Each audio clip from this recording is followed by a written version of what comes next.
பிதா குமாரன் பரிசுத்த ஆவியாகிய திரியேக நாமத்தினாலே இந்த காலை ஞாயிறு ஆராதனைக்கு நேராக உங்கள் யாவரையும் வாழ்த்தி வரவேற்கிறேன்.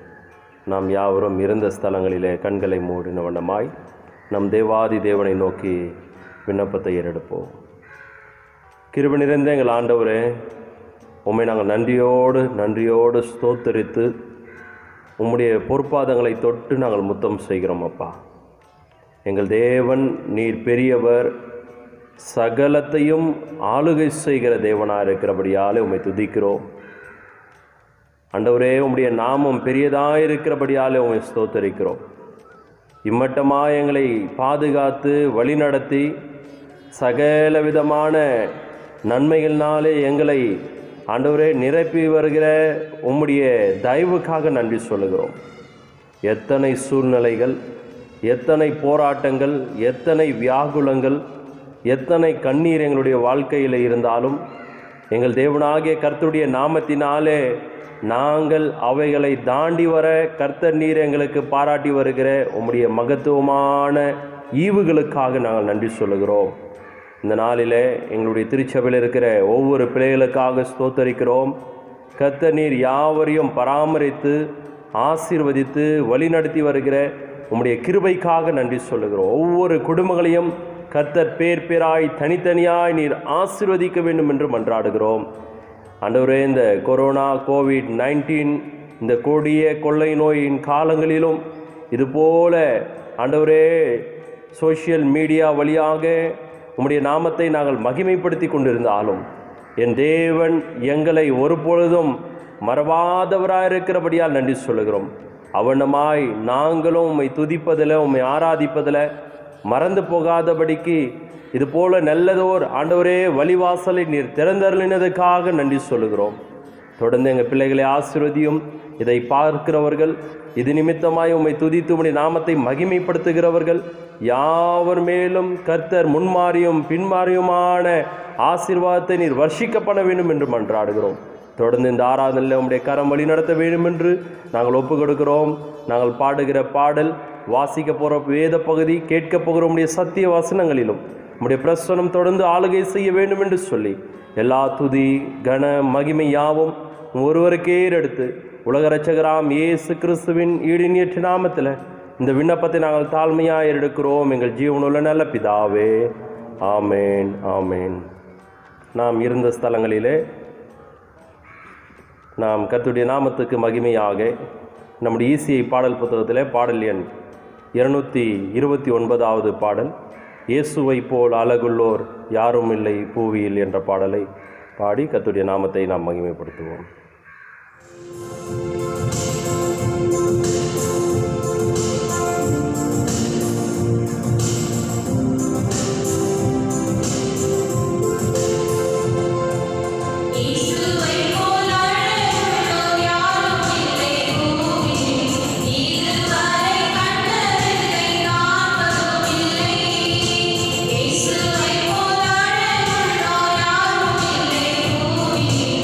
இது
உரிய வேத பகுதியை நாம் வாசி கேட்கலாம். ஆபகுக் புஸ்தகம் 3ஆம் அதிகாரம் வசனங்கள் 1 தொடங்கி 6 முடிய நாம் வாசி கேட்போம். ஆபகுக் 3ஆம் அதிகாரம் வசனங்கள் 1 தொடங்கி 6 முடிய நாம் வாசி கேட்கலாம். இன்றைய நாளுக்கான வேத பகுதி ஆபகுக் தீர்க்கதரிசி சிகாயோனில் பாடின விண்ணப்பம். கர்த்தாவே, நீர் வெளிப்படுத்தினதை நான் கேட்டேன், எனக்கு பயம் உண்டாயிற்று. கர்த்தாவே, வருஷங்களின் நடுவிலே உம்முடைய கிரியையை உயிர்ப்பியும், வருஷங்களின் நடுவிலே அதை விளங்க பண்ணும். கோபித்தாலும் இரக்கத்தை நினைத்தருளும். தேவன் தேமானில் இருந்தும் பரிசுத்தர் பாரான் பர்வதத்தில் இருந்தும் வந்தார். அவருடைய மகிமை வானங்களை மூடிக்கொண்டது. அவர் துதியினால் பூமி நிறைந்தது. அவருடைய பிரகாசம் சூரியனைப் போல் இருந்தது. அவருடைய கரத்தில் இருந்த கிரணங்கள் வீசின. அங்கே அவருடைய பராக்கிரமம் மறைந்திருந்தது. அவருக்கு முன்பாக கொள்ளை நோய் சென்றது. அவர் அடிகளில் இருந்து எரிபந்தமான காய்ச்சல் புறப்பட்டது. அவர் நின்று பூமியை அளந்தார். அவர் பார்த்து புறஜாதிகளை கரைய பண்ணினார். பூர்வ பர்வதங்கள் சிதறிக்கப்பட்டது. என்றும் உள்ள மலைகள் தாழ்ந்தது. அவருடைய நடைகள் நித்திய நடைகளாயிருந்தது. வேத பகுதியை வாசித்த அருமையான சகோதரிக்கு நன்றிகளையும் ஸ்தோத்திரங்களையும் தெரிவித்துக் கொள்கிறேன். தொடர்ந்து இந்த நாளிலே பிறந்த நாட்கள் காண்கிற பிள்ளைகளுக்காக நாம் வேண்டுதலை ஏறெடுப்போம். நான் இந்த நாளிலே பிறந்த நாள் காண்கிற பிள்ளைகளுடைய பெயர்களை நான் வாசிக்கிறேன்.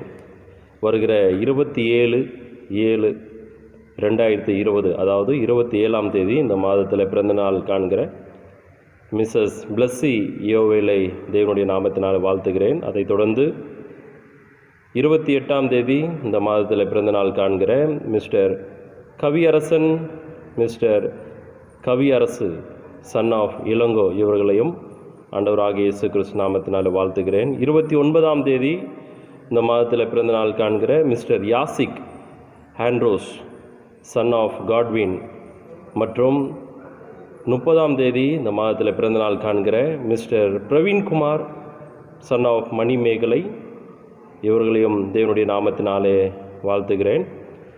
வருகிற 1ஆம் தேதி ஆகஸ்ட் மாதம் mister VN Nivin Shalom son of Yovel இவரையும் தேவனுடைய நாமத்தினாலே வாழ்த்துகிறேன். தொடர்ந்து இந்த பெயர்களை வாசித்த இந்த பிள்ளைகளுக்காகவும் மற்றும் பெயர்களை வாசிக்காத பிள்ளைகளுக்காகவும் தேவனுடைய நாமத்தினாலே அவர்கள் யாவரையும் கர்த்தருடைய நாமத்தை சொல்லி இனிய பிறந்த நாள் நல்வாழ்த்துக்களை அவர்களுக்கு தெரிவித்துக் கொள்கிறேன். இவர்களுக்காக நாம் கண்களை மூடி தேவனை நோக்கி நாம் ஜெபிப்போம். கிருபை நிறைந்த எங்கள் ஆண்டவரே, உம்மை நாங்கள் ஸ்தோத்திரிக்கிறோம். சகல ஆசீர்வாதத்தை எங்களுக்கு நீர் வாய்க்களித்த தேவன்,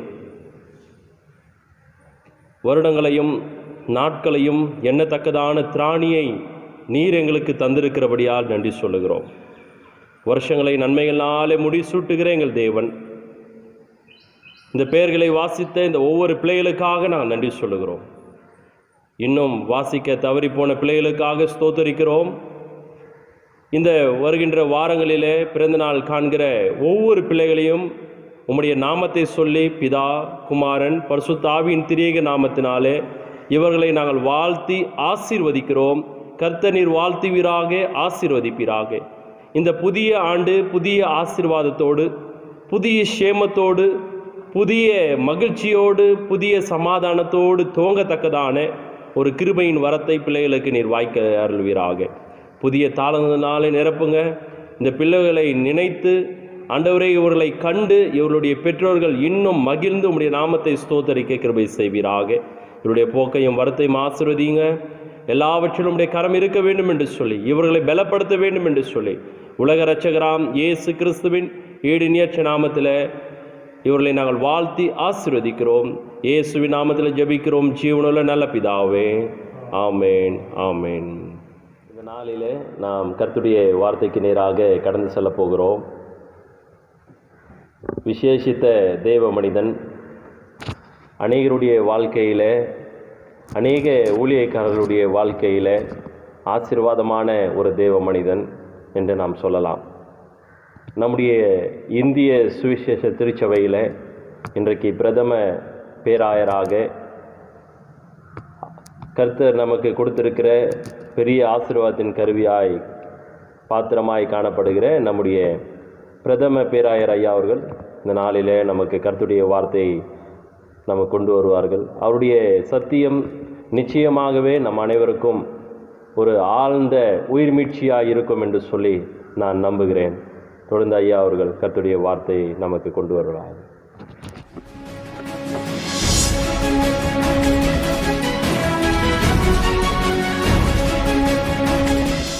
ஆண்டவருடைய பரிசுத்த நாமம் மகிமைப்படுவதாக. கிறிஸ்துவுக்குள் எனக்கு அன்பான தொலைக்காட்சி நேயர்கள் அனைவருக்கும் நம்முடைய ஆண்டவரும் இரட்சகரும் என்னை ஆட்கொண்டவரும் சேவிக்கிறவருமாகிய இயேசு கிறிஸ்துவனுடைய திருப்பெயரில் வாழ்த்துக்களை தெரிவித்துக் கொள்கிறேன். அதே நேரத்தில் இந்திய சுவிசேஷ திருச்சபையின் சார்பிலேயும் உங்களுக்கு என் அன்பான வாழ்த்துக்களை கொண்டு வருவதில் பெரும் மகிழ்ச்சி அடைகிறேன். அன்பானவர்களே, கடவுளுடைய பெரிதான கிருபையினாலே நாம் 2020 ஆண்டில் முதல் 6 மாதங்களை கடந்து ஆண்டின் 2வது பகுதியாகிய 7ஆம் மாதத்தின் கடைசி ஞாயிற்றுக்கிழமையிலே நாம் வந்திருக்கிறோம். கடந்த 4 மாதங்களாக ஆலயங்கள் பூட்டப்பட்டு இந்த கொரோனா வியாதியினாலே நாம் கூடி ஆண்டவரை தொழுது கொள்ள முடியாமற் போனாலும் கடவுளுடைய கிருபையினாலே நம்முடைய போதகர்கள் ஆன்லைன் மூலமாக உங்களுக்கு ஆண்டவருடைய செய்திகளை கொடுத்து உங்களை ஆசீர்வதித்து வரும்படியாக ஆண்டவர் கிருபை செய்திருக்கிறார். அதற்காக ஆண்டவருக்கு நான் நன்றி செலுத்துகிறேன். நீங்கள் ஆசீர்வதிக்கப்பட்டிருப்பீர்கள் என்று நான் பரிபூர்ணமாக நம்புகிறேன், விசுவாசிக்கிறேன். ஆகையினால் அன்பர்களே, இந்த 2020 ஆண்டின் நடுப்பகுதியில் நாம் வந்திருக்கிறோம். இந்த ஆண்டின் 2ஆம் பகுதியின் 1ஆம் மாதம் 7ஆம் மாதம், அதில் 3 வாரங்கள் கடந்து விட்டன. கடைசி ஞாயிற்றுக்கிழமையில் ஆண்டவர் நம்மை கொண்டு வந்து சேர்த்திருக்கிறார். இம்மட்டுமாக ஆண்டவர் ஜீவன் சுகம் பலன் தந்து வியாதிகளினின்று நம்மை விலக்கி காத்து நல்ல ஆரோக்கியத்தை தந்து நம்முடைய தேவைகளை அற்புதமாக சந்தித்து நம்மை நடத்தி கொண்டு வருகிறார். அவருடைய நாமம் மகிமைப்படுவதாக. இந்த 2020 ஆண்டின் மத்திய பாகத்திலே நாம் இருக்கிறபடினாலே இன்றைக்கு வருஷத்தின் நடுவில் ஆண்டவர் தருகிற ஒரு உயிர் மீட்சியை பற்றி உங்களோடு கூட வேத வசனத்தின் அடிப்படையில் சில சத்தியங்களை பகிர்ந்து கொள்ள விரும்புகிறேன். வருஷத்தின் நடுவில் உயிர் மீட்சி. அதற்கு ஆதாரமாக நான் தெரிந்து கொண்ட வேத வசனம் ஆபகூக் தீர்க்கதரிசியின் புஸ்தகம் 3ஆம் அதிகாரம் 2ஆம் வசனத்தில் நாம் இப்படி படிக்கிறோம்.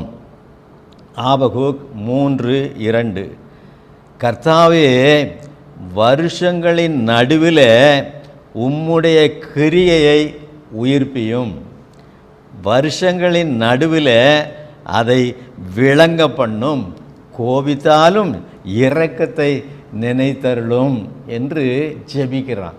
ஆபகூக் தீர்க்கதரிசி என்ன சொல்கிறார்? ஆண்டவரே, வருஷத்தின் நடுவில் நாங்கள் வந்திருக்கிறோம். இந்த வருஷத்தின் நடுவில் எங்களை உயிர்ப்பித்தருளும். அன்பானவர்களே, இன்றைக்கி நம்முடைய சபைகளுக்கெல்லாம் ஒரு உயிர்ப்பித்தல், ஒரு எழுப்புதல் அவசியமாக இருக்கிறது. அதை ஆண்டவர் தர சித்தமாக இருக்கிறார். வருஷத்தின் நடுவில் அது விளங்க பண்ணும்படியாக ஆண்டவரை நோக்கி அங்கே ஆபகூக் தீர்க்கதரிசி மன்றாடுகிறான். ஆகினாலே முதலாவதாக நம்முடைய திருச்சபைகளிலே, நம்முடைய தனிப்பட்ட வாழ்க்கையிலே உயிர் மீட்சி என்பது, எழுப்புதல் என்பது ஆண்டவருடைய கிரியை, ஆண்டவர் செய்கிற ஒரு வேலை. ஆண்டவருடைய ஆவியானவர் நம்முடைய மத்தியிலே கிரியை செய்யவில்லை என்றால் இந்த எழுப்புதலும் இந்த உயிர் மீட்சியும் நம்மால் உண்டாகக்கூடியது அல்ல. அன்பர்களே, அதைத்தான் சகரியா தீர்க்கதரிசி சொல்லும்போது என்ன சொல்லுகிறான்? பலத்தினாலும் அல்ல, பராக்கிரமத்தினாலும் அல்ல, என்னுடைய ஆவியினாலே ஆகும் என்று சேனைகளின் கர்த்தர் சொல்கிறார். எல்லாம் ஆவியானவருடைய கிரியை இருந்தால்தான் சபையில் உயிர்மீழ்ச்சி, ஒரு தனிப்பட்ட மனிதனுடைய வாழ்க்கையில் ஒரு உயிர்மீழ்ச்சியும் எழுப்புதலும் உண்டாகும். அதற்கு ஆதாரமாக எசேக்கியேல் தீர்க்கதரிசன புஸ்தகத்திலே பாருங்கள், 37ஆம் அதிகாரம், நாம் எல்லாரும் நன்றாக அறிந்திருக்கிற ஒரு அதிகாரம். அதில் உலர்ந்த எலும்புகள் மத்தியில் ஆண்டவர் எசேக்கியா தீர்க்கதரிசி அனுப்பி தீர்க்க தரிசனம் உரைக்கும்படியாக சொல்லி அந்த எலும்புகளெல்லாம் உயிரடைந்து ஒரு பெரிய சேனையாக எழும்புகிறதை அந்த அதிகாரத்திலே நாம் படிக்கிறோம். குறிப்பாக 3ஆம் வசனத்திலிருந்து நான் படிக்கிறேன், கேளுங்கள். அவர் என்னை நோக்கி, ஆண்டவர் எசேக்கியேலை நோக்கி, மனுபுத்திரனே, இந்த எலும்புகள் உயிரடையுமா என்று கேட்டார். அதற்கு நான், கர்த்தராகிய ஆண்டவரே, தேவரீர் அதை அறிவீர் என்றேன். கவனிக்கிறீர்களா? ஆண்டவரே, உயிரடையுமா என்பது உமக்குத்தான் தெரியும் ஆண்டவரே, அது என்னால் ஆகக்கூடிய காரியம் இல்லை, நான் அறிந்திருக்கிறதும் இல்லை. தொடர்ந்து அவர் என்ன சொல்கிறார்? அப்பொழுது அவர், நீ இந்த எலும்புகளை குறித்து தீர்க்க தரிசனம் உரைத்து அவைகளை பார்த்து சொல்ல வேண்டியது என்ன என்றால், உலர்ந்த எலும்புகளே, கர்த்தருடைய வார்த்தையை கேளுங்கள். கர்த்தருடைய வார்த்தை வரும்போது தான் அன்பர்களே இந்த உலர்ந்த எலும்புகள் உயிரடைந்ததாக, அது ஒரு பெரிய சேனையாக எழும்பினதாக பிந்தின வசனங்களில் நாம் படிக்கிறோம். உயிர் மீட்சி என்பது ஆண்டவர் நம்மிலே நடப்பிக்கிற ஒரு கிரியை. இது மனுஷரால் உண்டாகிறது அல்ல. நீ எவ்வளோதான் கூப்பாடு போட்டாலும் வரப்போகிறதில்ல. நம்முடைய இருதயத்தை ஆண்டவருக்கு ஒப்பு கொடுத்து, ஆண்டவரே என்னில் கிரியை செய்யும், என்னை உயிர்ப்பியும், வருஷங்களின் நடுவிலே என்னை நினைத்தருளும் என்று ஆபகுக் தீர்க்கதரிசி போல நாம் மன்றாடும் போது, ஜெபிக்கும்போது நம்மிலேயும் நம்முடைய சபைகளிலேயும் ஒரு உயிர் மீட்சி அதை ஆண்டவர் தம்முடைய கிரியையினாலே செய்து காட்டுகிறார். உயிர் மீட்சி என்பது ஆண்டவருடைய கிரியை. இரண்டாவதாக, உயிர் மீட்சி என்பது ஆண்டவருடைய கிருபை. கிரியை மட்டுமல்ல, இது ஆண்டவருடைய கிருபை என்பதை 90ஆம் சங்கீதம் 14வது வசனத்திலே படிக்கிறோம். நாங்கள் எங்கள் வாழ்நாளெல்லாம் களிகூர்ந்து மகிழும்படி காலையில் எங்களை உமது கிருபையால் திருப்தியாக்கும். உம்முடைய கிருபையால் திருப்தியாக்கும். வாழ்நாளெல்லாம் நாங்கள் மகிழ்ந்திருப்பதற்கு அதை தவிர எங்களுக்கு வேறு வழி இல்லைன்னு. ஆண்டவருடைய கிருபை, அதை நாம் உணர வேண்டும். அவருடைய கிரியை மட்டுமல்ல, அது அவருடைய கிருபை. கிருபையை பற்றி வேத புத்தகத்திலே பழைய ஏற்பாட்டிலேயும் சரி புதிய ஏற்பாட்டிலேயும் சரி ஏராளமாக படிக்கிறோம். ஆண்டவருடைய கிருபை எப்பேற்பட்டது என்றது அங்கே நாம் பார்க்கும்போது ஏசாயா 54வது அதிகாரத்திலே அது ஒரு நித்திய கிருபை என்றும், 54வது அதிகாரம் 10வது வசனத்திலே அது விலகாத கிருபை என்றும், 55ஆம் அதிகாரம் 3வது வசனத்திலே அது நிச்சயமான கிருபை என்றும் படிக்கிறோம். ஆண்டவருடைய கிருபை அவ்வளவு பெரிய காரியம். 32ஆம் சங்கீதம் 10வது வசனத்தில் அது சூழ்ந்து கொள்ளும் கிருபை, நம்மை சூழ்ந்து கொள்ளுகிற கிருபை. 2 கொரிந்தியர் 12:9 அது போதுமான கிருபை, போதுமான ஒரு கிருபை. அன்பர்களே, பவுலுக்கு அதைத்தான் சொன்னார், என் கிருபை உனக்கு போதும், உன் பலவீனத்தில் என் பலன் பூரணமாய் விளங்கும் என்று சொல்லி. இது போதுமான கிருபை, சஃபிஷியன்ட் கிரேஸ், குறைவே அதில் இல்லை.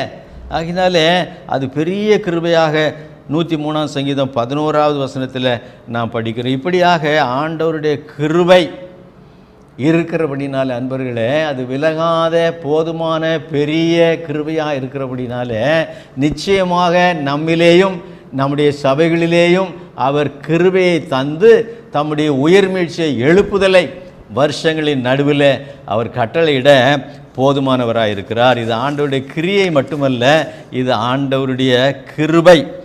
மூன்றாவதாக, இது ஆண்டவருடைய இரக்கம் என்று படிக்கிறோம். ஆபகுக் 3:2 நாம் என்ன படிக்கிறோம்? வருஷங்களின் நடுவிலே அதை விளங்க பண்ணும், கோபித்தாலும் இரக்கத்தை நினைத்தருளும். அன்பான கர்த்தருடைய பிள்ளைகளே, இந்த உயிர்மீழ்ச்சி என்பது ஆண்டவருடைய இரக்கம். எல்லாம் ஆண்டவரிடத்தில் தான் வருது, அதை நன்றாக தெரிந்து கொள்ள வேண்டும். இது நம்மால் ஒன்றும் பண்ண முடியாது, ஆண்டவருடைய இரக்கம். எரேமியா தன்னுடைய புலம்பல் பாடலிலே பாடும்போது, ஆண்டவரே நாங்கள் நிர்மூலமாகாது இருக்கிறது உம்முடைய கிருபை, உம்முடைய இரக்கங்களுக்கு முடிவில்லை, அவைகள் காலைதோறும் புதியவைகள். முடிவில்லாத ஒரு இரக்கம். எப்படி விலகாத ஒரு கிருபை இருக்கிறதோ, ஒரு நிச்சயமான கிருபை இருக்கிறதோ, ஒரு பெரிய கிருபை இருக்கிறதோ, அதுபோல் ஆண்டவருடைய இரக்கமும் அது நமக்கு முடிவில்லாத ஒரு இரக்கம். there's no end for his compassion. ஆண்டவருடைய இரக்கத்துக்கு முடிவே இல்லை. அவர் இரக்கம் செய்கிற ஆண்டவராக இருக்கிறார். சங்கீதத்தில் நாம் படிக்கும்போது என்ன படிக்கிறோம்? வேலைக்காரன் கண்கள் தன்னுடைய எஜமானுடைய கையை நோக்கி இருக்குமா போலவும், வேலைக்காரியருடைய கண்கள் தங்கள் எஜமாட்டியின் கையை நோக்கி இருக்குமா போலவும், எங்களுக்கு இரக்கம் செய்கிற கர்த்தாவே நீர் எங்களுக்கு இரக்கம் செய்கிறது வரை எங்கள் கண்கள் உண்மையே நோக்கி இருக்கிறது என்று சங்கீதக்காரன் சொல்கிறான். ஆண்டவர் நமக்கு இரக்கம் செய்கிற ஆண்டவர். அவரையே நம்முடைய இரக்கத்துக்காக அவரை நோக்கி நாம் கெஞ்சும் போது, எபிரேயர் நிருபத்திலே எபிரேயாக்கியவன் என்ன எழுதுகிறான்? நாம் ஏற்ற காலத்திலே சகாயம் செய்யும் கிருபை அடையும்படியாக, அவருடைய இரக்கத்தை நாம் பெற்றுக்கொள்ளும்படியாக தைரியமாய் கிருபாசன தண்டையில் சேர கடவோம். அன்பானவர்களே, வேதம் முழுவதும் ஆண்டவருடைய இரக்கம், ஆண்டவருடைய தயவு, ஆண்டவருடைய நீடிய சாந்தம் நமக்கு அது கிடைக்கிறதா இருக்கிறது என்று படிக்கிறோம். அது மட்டுமல்ல, உயிர் மீட்சி என்பது ஆண்டவரின் பிரியம் என்பதாக படிக்கிறோம். 90ஆம் சங்கீதம் 17வது வசனத்தை பாருங்கள்.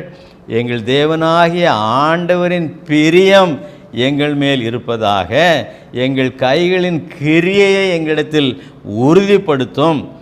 ஆம், எங்கள் கைகளின் கிரியையை எங்களிடத்தில் உறுதிப்படுத்தும்.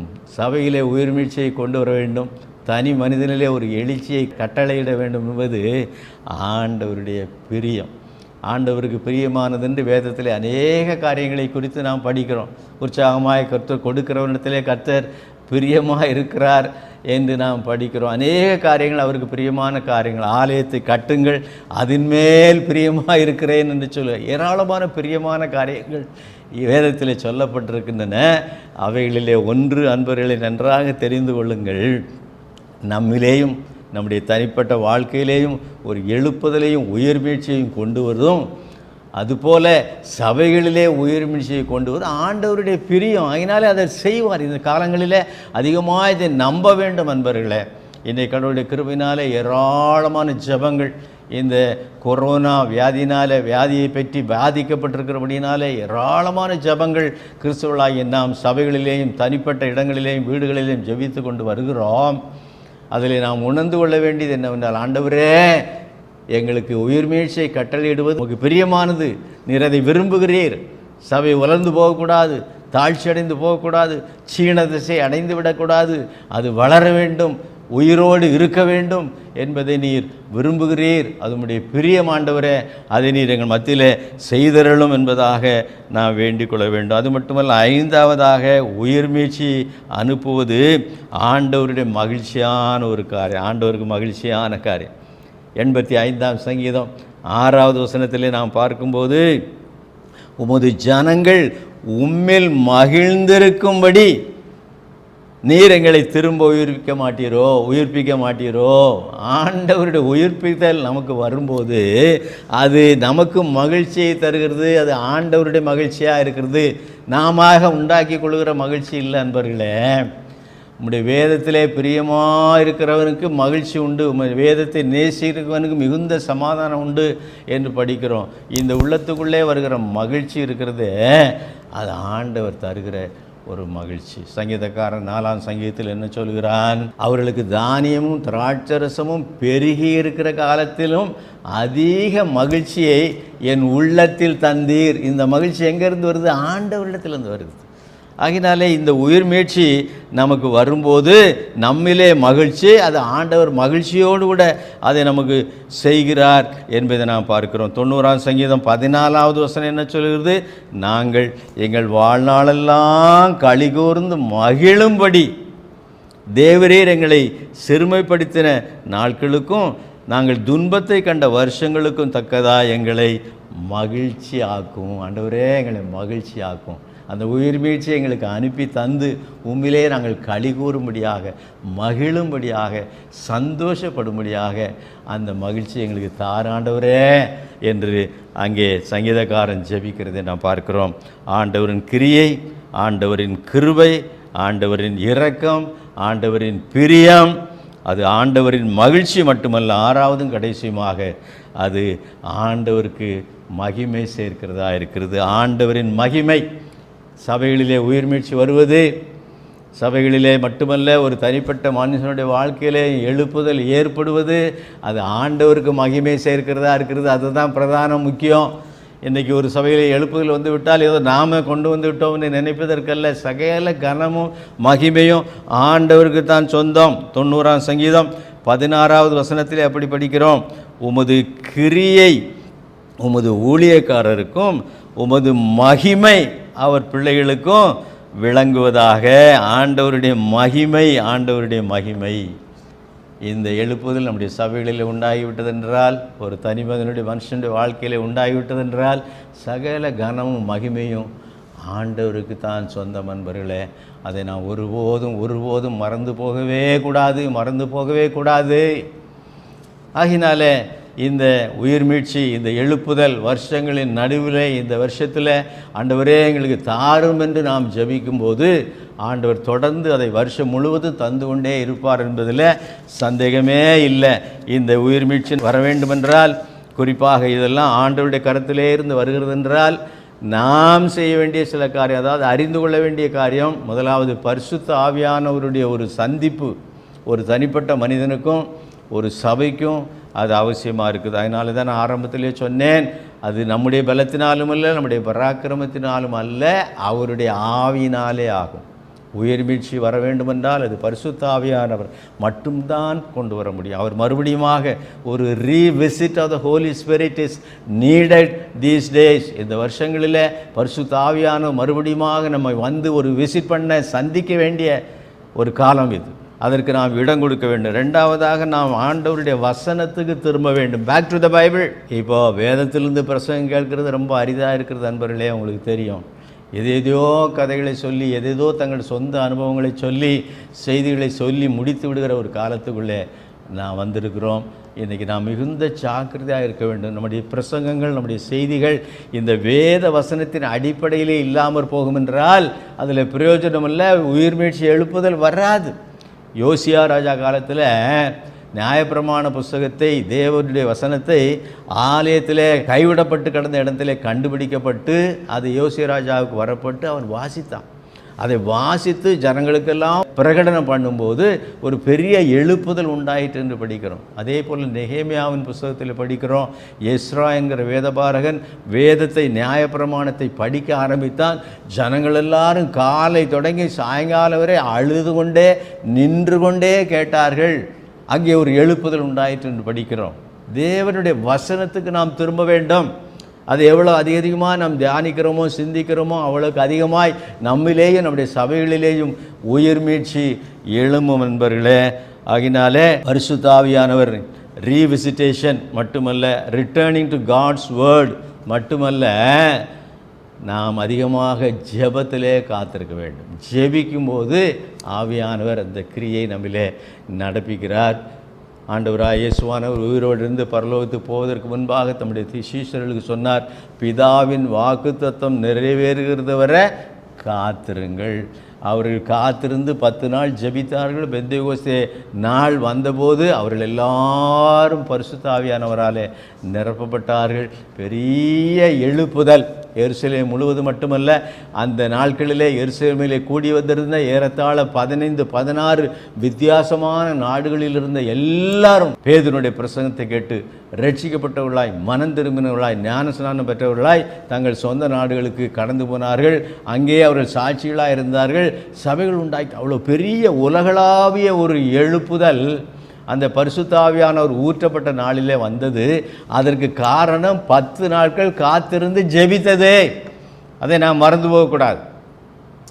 இன்றைக்கி நம்முடைய சபைகளிலே, நம்முடைய தனிப்பட்ட வாழ்க்கையிலே ஆண்டவருடைய எழுப்புதல், ஒரு உயிர் மீட்சி வர வேண்டும் என்றால் இன்றைக்கி நாம் ஜெபிக்க வேண்டும். முதலாவது சொன்னேன், அது ஆண்டவருடைய கிரியை, அது ஆண்டவருடைய கிருபை, அது ஆண்டவருடைய இரக்கம், அது ஆண்டவருடைய பிரியம், அது ஆண்டவருடைய மகிழ்ச்சி, அவனுடைய மகிமை மட்டுமல்ல, பரிசுத்த ஆவியானவர் மறுபடியுமாய் நம்மை சந்திக்க வேண்டும். ஆண்டவருடைய வசனத்துக்கு நாம் திரும்ப வேண்டும். நாம் ஜெபத்திலே காத்திருக்க வேண்டும். இந்த காரியங்கள் நாம் செய்யும்போது நிச்சயமாக நம்முடைய வாழ்க்கையில் நாள்தோறும் ஆண்டவருடைய கிரியை நடந்து நாம் உயிரடைவோம். மற்றவர்களுக்கு உயிரடை செய்யும்படியான பாக்கியத்தை நாம் பெற்றவர்களாக இருப்போம். அப்பேற்பட்ட பெரிய கிருபையும் பாக்கியத்தையும் ஆண்டவர் தாமே நாம் அனைவருக்கும் தருவாராக. ஆமேன், ஆமேன். ஜெபம் செய்வோம். எங்கள் அன்பும் கிருபையும் இரக்கம் நிறைந்த நல்ல ஆண்டவரே, அப்பா, உம்முடைய பெரிய கிருபையினாலே, இரக்கத்தினாலே, தயவினாலே இந்த 2020ஆம் ஆண்டின் முதல் 6 மாதங்களை நாங்கள் வேகமாக கடந்து விட்டோம் சுவாமி. தண்ணீரை போல எங்கள் நாட்கள் கடந்து போய்விட்டது. இந்த 7வது மாதத்தின் கடைசி ஞாயிற்றுக்கிழமையிலே எங்களை ஜீவனோடு வைத்திருக்கிற தயவுக்காக உமக்கு ஸ்தோத்திரம். வருஷங்களின் நடுவிலே ஆண்டவரே எங்களை உயிர்ப்பித்தருளும் என்று ஆபகூக் செய்த அந்த மன்றாட்டை போல எங்களுக்கும் எங்களுடைய சபைகளுக்கும் நீர் இந்த உயிர்மீழ்ச்சியை தர வேண்டும் என்று நாங்கள் ஜெபிக்கிறோம். அது உமக்கு பிரியமாக இருக்கிறது, அது உம்முடைய கிரியையாக இருக்கிறது, உம்முடைய கிருபையாக இருக்கிறது கர்த்தாவே. அது உமக்கு மகிழ்ச்சியை தருகிறது. ஆகினாலே அந்த காரியங்களை கொண்டு எங்களுக்கு அந்த உயிர்மீழ்ச்சியை எங்களிலே தாரும். பரிசுத்த ஆவியானவர் எங்களிலே கிரியை செய்யும்படியாகவும் அன்புள்ள ஆண்டவரே, நாங்கள் மறுபடியும் வேத வசனத்துக்கு திரும்பி அதை தியானித்து அதிலிருந்து நாங்கள் உயிர்மீழ்ச்சியை எழுப்புதலை பெற்றுக்கொள்ளவும், எல்லாவற்றுக்கும் மேலாக ஆதி அப்போஸ்தலர்களைப் போல நாங்கள் காத்திருந்து ஜெபித்து ஜெபத்தின் வல்லமையினாலே அந்த பரிசுத்த ஆவியான அபிஷேகத்தை நாங்கள் பெற்றுக்கொள்ள எங்களுக்கு கிருபைதார். அதன் மூலமாய் உலகெங்கிலும் நாங்கள் சாட்சிகளாக இருக்க அப்போஸ்தலர் 1:8 எங்களுடைய வாழ்க்கையிலே நிறைவேற எங்களுக்கு உதவி செய்யும். வசனத்தை கேட்ட உங்களுடைய பிள்ளைகள் ஒவ்வொருவரையும் ஆசீர்வதியும் பெரிய உயிர்மீழ்ச்சியை கட்டளையிடும். உம்முடைய நாமத்தை மட்டும் மகிமைப்படுத்திக் கொள்ளும். இயேசு கிறிஸ்துவின் ஆசீர்வதிக்கிற நாமத்தில், ஜெபம் கேட்கிற நாமத்தில் இந்த நன்மைகளை வேண்டிக் கொள்கிறோம் நல்ல பிதாவே. ஆமேன், ஆமேன். இப்பொழுது இறுதியாக நாம் கண்களை மூடி நாம் இறுதி ஜெபத்தை நாம் ஏறெடுப்போம். நம் மத்தியில் நம்முடைய தலைமை ஆயர் அவர்கள் இறுதி ஜெபத்தை நமக்கு ஏறெடுப்பாராக. செய்வோம். சார்பா பலமுள்ள எங்கள் நல்ல தந்தையே, எல்லா நன்மைக்கும் ஊற்றுக்கும் காரணமாக இருக்கின்றவரே, உடைய பிள்ளைகளாகிய நாங்கள் உம்மை துதிக்கின்றோம். இந்த நாளிலே உம்மை ஆராதிக்கும்படியாக எங்களை கூட்டி சேர்த்தபடினால் நன்றி செலுத்துகின்றோம். உடைய பிள்ளைகளாக எங்களை இம்மட்டமாக கரம்பிடித்து நடத்தி கொண்டு வந்த தேவன் அப்பா, இந்த வருஷத்தின் நடுவிலே நாங்கள் வந்திருக்கிறோம். 6 மாதங்கள் கழித்து இந்த 7வது மாதத்தின் கடைசி நாட்களிலே எங்களை கொண்டு வந்திருக்கிறீர். நன்றி அப்பா. ஒவ்வொரு நாளும் ஆண்டவரே, உம்முடைய சமூகம் எங்களோடு கூட இருந்து எங்களை அரவணைத்து எங்களை பாதுகாத்து எங்களை செவையான பாதையிலே நடத்துகிற வல்லமுள்ள தேவன் எங்களோடு கூட இருக்கின்றபடினாலே நாங்கள் உமக்கு நன்றி ஏறெடுக்கின்றோம்.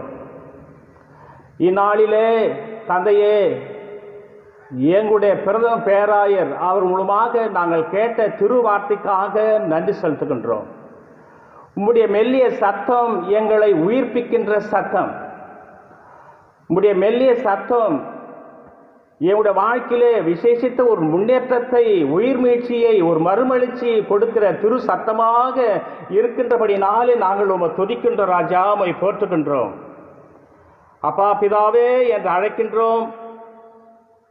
கர்த்தாவே, வருஷங்களின் நடுவிலே உம்முடைய கிரியை உயிர்ப்பியும், வருஷங்களின் நடுவிலே அதை விளங்க பண்ணும், கோபித்தாலும் இரக்கத்தை நினைத்தருளும் என்ற திருவார்த்தையின் மூலமாக எங்களோடு கூட நீர் பேசினீரே. உம்மை துதிக்கிறோம், ஸ்தோத்திரிக்கிறோம். வருஷத்தின் நடுவிலே எங்களை உயிர்ப்பிக்க வல்லவரப்பா. ஒவ்வொரு நாளும் எங்களை கரம் பிடித்து நடத்தி மேன்மைப்படுத்தி அழகு பார்க்கிற வல்லமுள்ள தேவன் எங்களை உயிர்ப்பிக்க வேண்டும் என்று நாங்கள் ஜெபிக்கின்றோம். என்னுடைய வாழ்க்கை கர்த்தருடைய நாமத்துக்கு மகிமையாக, உம்முடைய நாமத்தை மகிமைப்படுத்த பிள்ளைகளாக நாங்கள் வாழ எங்களை உயிர்ப்பிக்க வல்லவர். என்னுடைய தனிப்பட்ட வாழ்க்கையிலே ஒரு உயிர்மீழ்ச்சி, சபை மக்கள் மத்தியிலே ஒரு உயிர்மீழ்ச்சி, அந்த உயிர்மீழ்ச்சிக்காகவே, அந்த எழுப்புதலுக்காகவே நாங்கள் காத்திருக்கிறோம். எங்களை ஆசீர்வதிக்க நீர் வல்லவராயிருக்கிறீர் அப்பா.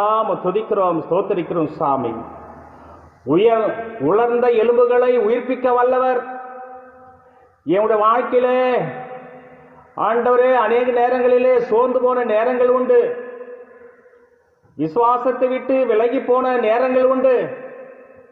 இப்படிப்பட்ட நேரங்களிலெல்லாம் எங்கள் பக்கத்தில் வந்து அமர்ந்து, திகையாதே, கலங்காதே, நான் உன் தேவன், நான் உன்னை பெயர் சொல்லி அழைத்திருக்கிறேன் என்று சொல்லி எங்களை தட்டி எழுப்பி எங்களுக்கு உயிர்மீழ்ச்சி கொடுக்கிற வல்லமுள்ள தேவன் அப்பா.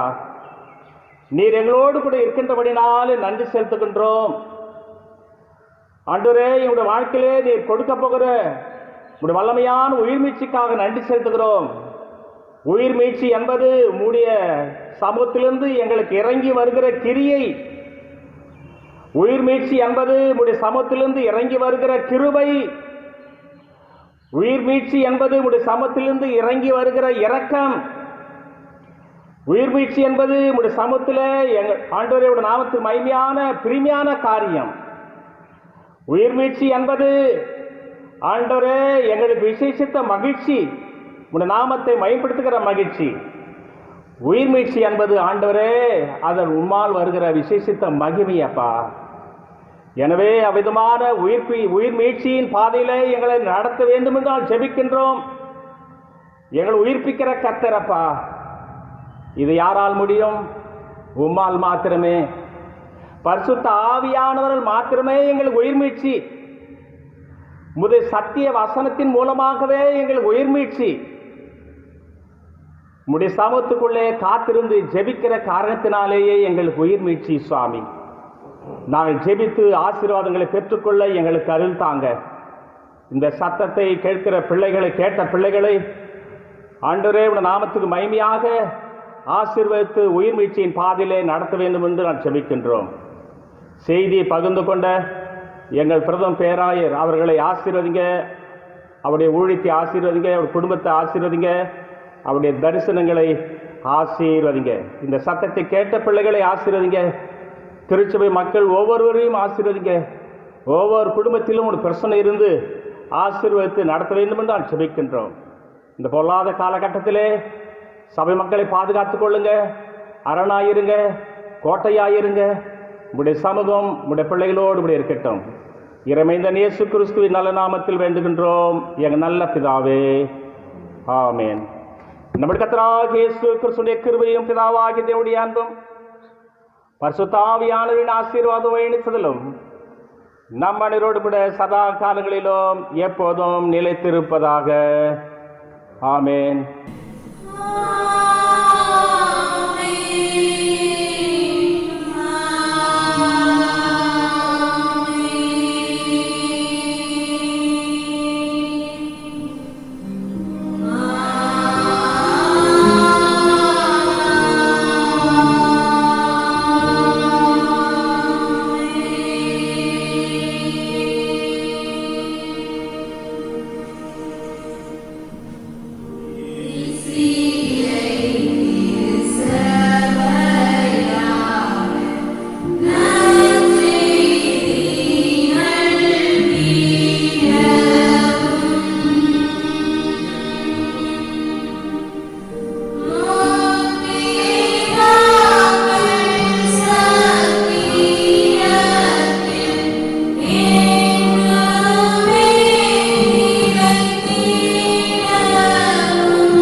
நாம் கர்த்தரை ஸ்தோத்திரிப்போம். என் ஆத்துமாவே கர்த்தரை ஸ்தோத்திரி, என் முழுவதுமே